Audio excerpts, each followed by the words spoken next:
Hi friends, നമ്മൾ കഴിഞ്ഞ വീഡിയോയിൽ ഇന്റർപേഴ്സണൽ ഇന്റലിജൻസും ഇൻട്രാപേഴ്സണൽ ഇന്റലിജൻസും നോക്കി. നമുക്ക് ഈ വീഡിയോയിൽ നെക്സ്റ്റ് വേർബൽ ഇന്റലിജൻസ് അല്ലെങ്കിൽ ലിംഗ്വിസ്റ്റിക് ഇന്റലിജൻസ് എന്ന് നോക്കാം.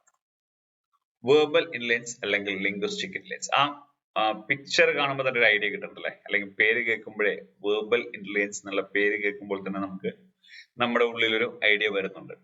ഓക്കെ, ലിംഗ്വിസ്റ്റിക് ഇന്റലിജൻസ് അല്ലെങ്കിൽ വേർബൽ ഇന്റലിജൻസ്, ഈ ഇന്റലിജൻസ് ഹൈ ആയിട്ടുള്ള വ്യക്തികളിൽ കാണുന്ന സവിശേഷത എന്തൊക്കെയാണെന്ന് ചോദിച്ചാൽ, strong verbal and written communication skill, നല്ല രീതിയിൽ ലാംഗ്വേജ്, ഏത് ലാംഗ്വേജ് തന്നെ ആയാലും അത് നന്നായിട്ട് സ്പീക്കിങ്ങിലായാലും റൈറ്റിംഗിലായാലും വളരെ ഭംഗിയായിട്ട് ചെയ്യാൻ കഴിയുന്ന വ്യക്തികളാണ് ഈ high level of linguistic intelligence ഉള്ള വ്യക്തികൾ. അതുപോലെ തന്നെ excellent memory of words and information, ചിലവരുടെ വൊക്കാബുലറി, അവരുടെ മൈൻഡിലുള്ള വേർഡ്സ്, ചില നമ്മൾ ഇപ്പോ ശശി തരൂരിന്റെ ഒക്കെ സ്പീച്ച് കേൾക്കുമ്പോൾ അറിയാം, ചില വാക്കുകളൊക്കെ പറയുന്നത് കേട്ടാൽ നമ്മൾ ഡിക്ഷണറി, ഓക്സ്ഫോർഡ് ഡിക്ഷണറി എടുത്ത് വെച്ച് നോക്കേണ്ടി വരും. അത്രയും വേർഡ്സ് മെമ്മറൈസ് ചെയ്ത് വെക്കുക എന്ന് പറയുന്നത് it is not an easy task.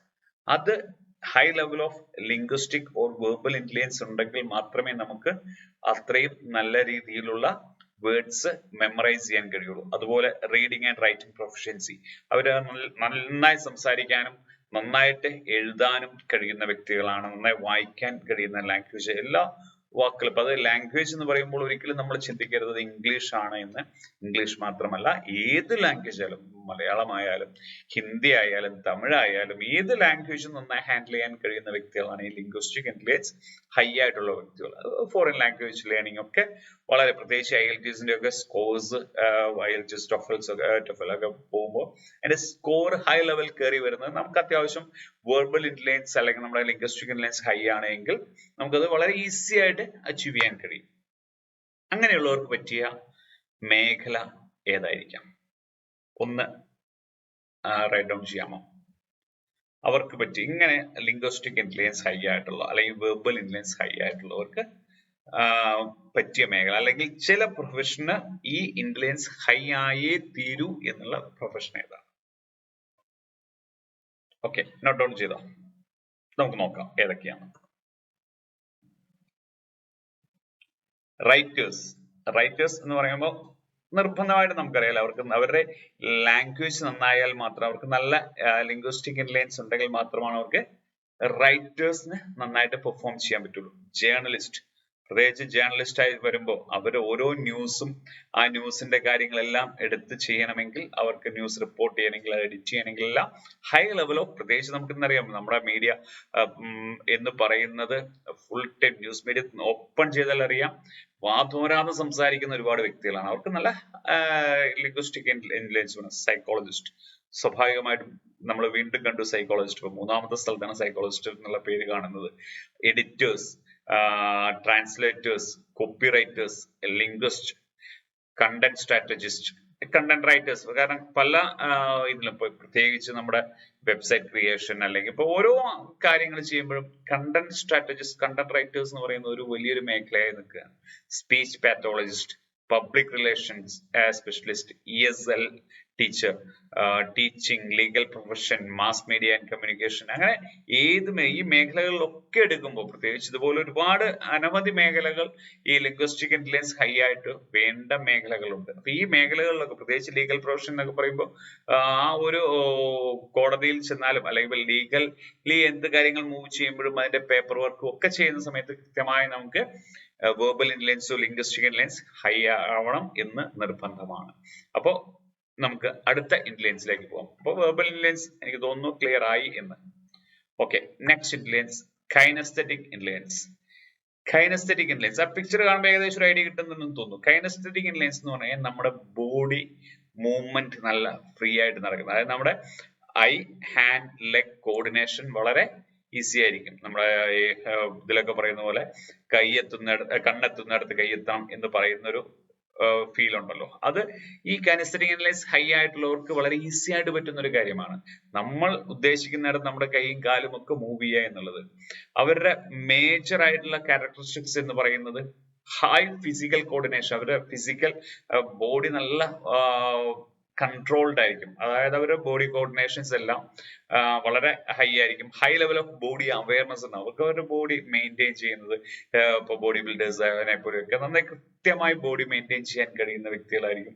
അതുപോലെ ഫിസിക്കൽ പ്രോബ്ലം സോൾവിങ്, അവര് ഫിസിക്കലി എന്തെങ്കിലുമൊക്കെ ഇഷ്യൂ ഉണ്ടെങ്കിൽ ഒരു അടിയിടിയൊക്കെ വന്നാൽ പോലും ഒന്ന് മെയിൻറ്റെയിൻ ചെയ്യാൻ കഴിയുന്ന വ്യക്തികൾ. ഫിസിക്കൽ എക്സ്പ്രഷൻസ്, അവർ നടക്കുന്നതും ഇരിക്കുന്നതും ഒക്കെ വളരെ വളരെ സ്പീഡായിട്ട് ചെയ്യുന്ന വ്യക്തികളായിരിക്കും. അങ്ങനെയുള്ളവർക്ക് പറ്റിയ പ്രൊഫഷൻ ഏതൊക്കെയായിരിക്കാം? അല്ലെങ്കിൽ ചില പ്രൊഫഷന് ഈ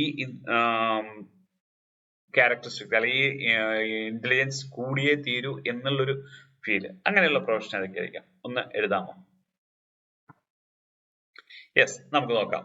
പ്രൊഫഷണൽ അത്ലറ്റ്, തീർച്ചയായിട്ടും നമുക്ക് മനസ്സിലാവും അല്ലെ. അത്ലറ്റ്സിന് എന്തായാലും അത് വേണം. ഡാൻസേഴ്സ് നിർബന്ധമായിട്ടും. ആക്ടേഴ്സ്, ഇന്നത്തെ ആക്ടേഴ്സ് എന്നൊക്കെ പറഞ്ഞു കഴിഞ്ഞാൽ 5-6 പേരെയൊക്കെ ഒരുമിച്ചിരിക്കാൻ കഴിയുന്ന വ്യക്തികളാണ് ആക്ടേഴ്സ്. നിർബന്ധമായിട്ടും അവർക്ക് ആ ഫീൽ വേണം. Choreography, physical therapist, fitness trainer, marshal art instructor, sports coach, ഇതൊക്കെ സെൽഫ് എക്സ്പ്ലനേറ്ററി ആണ്. ഇതിൽ കൂടുതൽ എക്സ്പ്ലനേഷൻ ആവശ്യമുണ്ട് എന്ന് എനിക്ക് തോന്നുന്നില്ല. Physical education, stunt performer, dance therapist, occupational therapist, motion capture artist, fitness equipment designer. അപ്പൊ ഇതെല്ലാം ഈ പറഞ്ഞ മേഖലയെല്ലാം നമ്മുടെ ഫിസിക്കൽ സ്ട്രെങ്തുമായി ബന്ധപ്പെട്ട് അല്ലെങ്കിൽ ഫിസിക്കൽ ആക്ടിവിറ്റിയുമായി ബന്ധപ്പെട്ട് നിൽക്കുന്ന മേഖലയാണ്.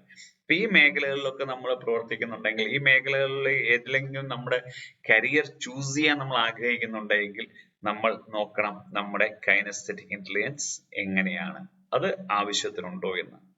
ഓക്കെ, മനസ്സിലായല്ലോ അല്ലെ? കൈനസ്തെറ്റിക് ഇന്റലിജൻസ് ആണെങ്കിൽ നെക്സ്റ്റ് ഇന്റലിജൻസിലേക്ക് പോയാലോ? Okay, next musical intelligence. പേര് കേൾക്കുമ്പോൾ തന്നെ വളരെ ഫെമിലിയർ ആണ്. നല്ല മ്യൂസിക്കൽ ഇന്റലിജൻസ് ഉള്ള വ്യക്തികൾ, അവരുടെ ക്യാരക്ടറിസ്റ്റിക്സ് എന്താണെന്ന്. സെൻസിറ്റിവിറ്റി ടു സൗണ്ട്സ്, അതായത് ഈ സൗണ്ട്സിലുള്ള ചെറിയ റിതമായ ചെറിയ പിച്ച് വേരിയേഷൻസും എല്ലാം വളരെ വളരെ മൈന്യൂട്ട് ആയിട്ടുള്ള പിച്ച് വേരിയേഷൻസ് പോലും കൃത്യമായിട്ട് ഓർത്തെടുക്കാൻ കഴിയുന്നുണ്ട്. മ്യൂസിക്കൽ ആക്ടിവിറ്റീസ്, മ്യൂസിക്കലുമായി ബന്ധപ്പെട്ട എല്ലാ ആക്ടിവിറ്റീസും വളരെ നല്ല രീതിയിൽ കോർഡിനേറ്റ് ചെയ്യാൻ കഴിയുന്ന മ്യൂസിക്കൽ മെമ്മറി. പ്രത്യേകിച്ച് നമ്മുടെ ചില ഫ്രണ്ട്സ് ഒക്കെ നമ്മൾ ശ്രദ്ധിച്ചാൽ അറിയാം, അവർക്ക് പഴയ പാട്ടുകൾ പോലും വളരെ കൃത്യമായി ഓർക്കാൻ, അല്ലെങ്കിൽ ഒരു ഹമ്മിങ് എവിടെയെങ്കിലും കേൾക്കുമ്പോൾ തന്നെ അത് ഇന്ന പാട്ടാണ് എന്ന് റെക്കഗ്നൈസ് ചെയ്യാൻ കഴിയുന്ന വ്യക്തി. ആ മ്യൂസിക്കൽ മെമ്മറി വളരെ ഹൈ ആയിരിക്കും. ഇൻസ്ട്രുമെന്റൽ സ്കിൽസ്, നല്ല ഇൻസ്ട്രുമെന്റ്സ് നന്നായി യൂസ് ചെയ്യാൻ കഴിയുന്ന, അതിനെ നല്ല രീതിയിൽ പെട്ടെന്ന് നമ്മൾ ചിലരൊക്കെ ശ്രദ്ധിച്ചറിയാം, ഡെസ്കിൽ താളം പിടിച്ച് കളിക്കുന്ന ചെയ്യുന്ന ആൾക്കാരെ നമ്മൾ പലരെയും കണ്ടിട്ടുണ്ട്. അവര് വളരെ ഫ്രീ ആയിട്ട്, അവരുടെ മ്യൂസിക്കൽ സെൻസിറ്റിവിറ്റി വളരെ ഹൈ ആയതുകൊണ്ട് തന്നെ, അവരുടെ ഇൻസ്ട്രുമെന്റ് സ്കിൽസ് ഹൈ ആയതുകൊണ്ട് തന്നെ പെട്ടെന്ന് അവർ ഏത് ഇൻസ്ട്രുമെന്റും യൂസ് ചെയ്യാൻ കഴിയുന്ന വ്യക്തികളുടെ കമ്പോസിഷൻ ആൻഡ് ഇംപ്രവൈസേഷൻ, അതുപോലെ മ്യൂസിക് കമ്പോസിഷനും ഇംപ്രവൈസേഷനും ഒക്കെ വളരെ നല്ല രീതിയിൽ ചെയ്യാൻ കഴിയുന്ന വ്യക്തികളാണ്. ഞാൻ പറയേണ്ട കാര്യമില്ല, എന്നിരുന്നാലും ജസ്റ്റ് ഒന്ന് നോട്ട് ഡൗൺ ചെയ്യും. നമുക്ക് ഈ മ്യൂസിക്കൽ ഇന്റലിജൻസ് ഹൈ ആയിട്ട് വേണ്ടുന്ന പ്രൊഫഷൻ ഏതൊക്കെയാണ്, അല്ലെങ്കിൽ ആർക്കാണ് ഈ മ്യൂസിക്കൽ ഇന്റലിജൻസ് ഹൈ ആയിട്ട് വേണ്ടത് നമുക്ക് നോക്കാം. ഓക്കെ, മ്യൂസിഷ്യൻ, ഞാനത് പ്രത്യേകിച്ച് അതിലൊന്നും പറയേണ്ട കാര്യമില്ല. Composer, music teacher, conductor, music conductors, music therapist, sound engineers. പ്രത്യേകിച്ച് നമ്മളൊരു എഞ്ചിനീയറിംഗ് മേഖലയിലേക്ക് പോകാൻ ഉദ്ദേശിക്കുന്ന ഒരു വ്യക്തിയാണ്, നമുക്ക് high level of musical intelligence ഉണ്ട്. അപ്പൊ മ്യൂസിക്കിനോട് നമുക്ക് വളരെ ഇൻട്രസ്റ്റ് ഉണ്ട്, അത് നമ്മുടെ ഒരു പാഷനാണ്. പക്ഷെ എനിക്ക് എഞ്ചിനീയറിംഗ് ഉള്ള സ്കില്ലുണ്ട്, നമുക്ക് ലോജിക്കൽ സ്കില്ലും വിഷ്വൽ ഇന്റലിജൻസും വളരെ ഹൈ ആയിട്ടുണ്ട്. എന്നാൽ അങ്ങനെയുള്ള അവർക്ക് പറ്റിയൊരു മേഖലയാണ് സൗണ്ട് എഞ്ചിനീയറിംഗ്.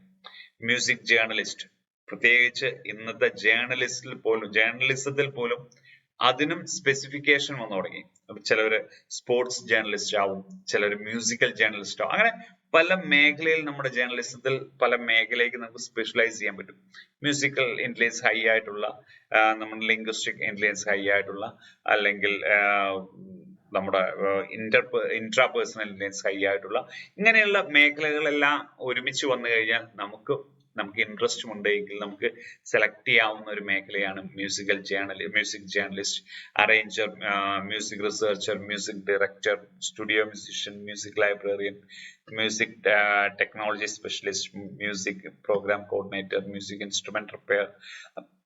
ഇങ്ങനെ ഒരുപാട് മേഖലകളിൽ നമുക്ക് മ്യൂസിക്കൽ ഇന്റലിജൻസ് ഹൈ ആയിട്ടുള്ളവർക്ക് പെർഫോം ചെയ്യാൻ പറ്റുന്ന മേഖല, അല്ലെങ്കിൽ നല്ല ഹാപ്പിനെസ്സോടുകൂടി വർക്ക് ചെയ്യാൻ പറ്റുന്ന മേഖലകളുണ്ട്. അപ്പൊ ഈ മേഖലകളിലേക്ക് നമുക്ക് ഇൻട്രസ്റ്റ് ഉണ്ട്, സ്കില്ലുണ്ട്, നമുക്ക് ഇന്റലിജൻസ് ഉണ്ട് എങ്കിൽ നമുക്ക് വളരെ എക്സലന്റ് ആയിട്ട് അല്ലെങ്കിൽ നമുക്ക് നല്ല ഹാപ്പിനെസ്സോട് കൂടി വർക്ക് ചെയ്യാൻ കഴിയും. അപ്പോൾ നമ്മൾ ഒരു പ്രൊഫഷനിലേക്ക് ചെല്ലുമ്പോൾ നമ്മൾ അല്ലെങ്കിൽ ഒരു കരിയർ ചൂസ് ചെയ്യുമ്പോൾ നമ്മൾ ശ്രദ്ധിക്കേണ്ടുന്ന 7ഓളം ഇന്റലിജൻസ് നമ്മൾ കവർ ചെയ്ത് കഴിഞ്ഞു. ഈ ഇന്റലിജൻസിൽ ഏതൊക്കെയാണ് ടോപ്പിൽ നിൽക്കുന്നത് എന്ന് നോക്കിയിട്ട് വേണം നമ്മൾ ഒരു കരിയർ ചൂസ് ചെയ്യാൻ. നമുക്ക് അടുത്ത വീഡിയോയിൽ ബാക്കി 2 ഇന്റലിജൻസ് ഏതാണെന്ന് കൂടി നമുക്ക് നോക്കാം. Okay, thank you.